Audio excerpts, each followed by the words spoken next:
Ne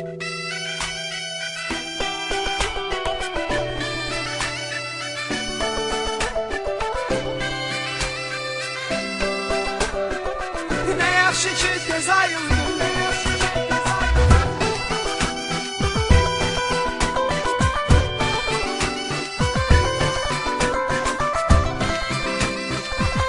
Ekskluziv olarak den.az saytı için. Production. Beni çok sevirdin sandım. Ele yandım, ele yandım. Sen demesene değmezmiş. Ne yaxşı ki tez ayıldım. Kara bəxtim, kara talih. Eybi yoktur mənə qalsın. Daha bitsin olan her şey. Ne yaxşı ki tez ayıldım. Den.az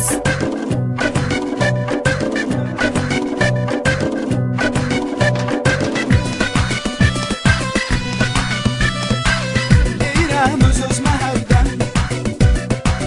Nə istədin elə oldu. Nə vəfasızdır bu dünya. Niyə hər şey belə oldu. Nə biləydim ki kələşdir. Dediyin sevgi məhəbbət. O məhəbbət də deyilmiş. Yalan imiş, yalan əlbət. Beni çok sevirdin sandım. Ele yandım, ele yandım.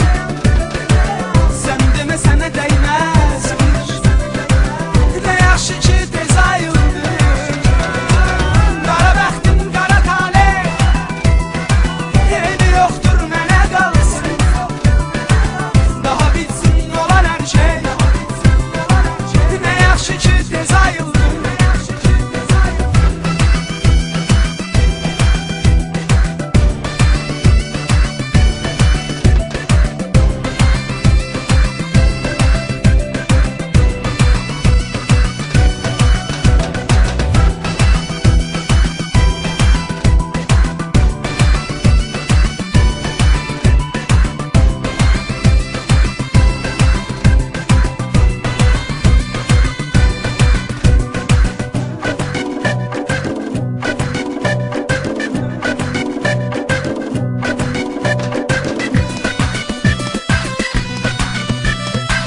Nə mesaj gəlibsə məndən.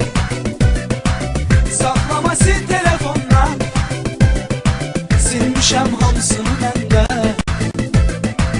Daha zövq almıram ondan. Daha hər şey dəyişibdi. Nə fikir var, nə güman var. Nə də ki mən varam artıq. Nə də əvvəlki etibar. Den.az saytı için. Production. Beni çok sevirdin sandım. Ele yandım, ele yandım. Sen demesene değmezmiş. Ne yaxşı ki tez ayıldım. Kara bəxtim, kara talih. Eybi yoktur mənə qalsın. Daha bitsin olan her şey. Ne yaxşı ki tez ayıldım.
ten.az saytı için.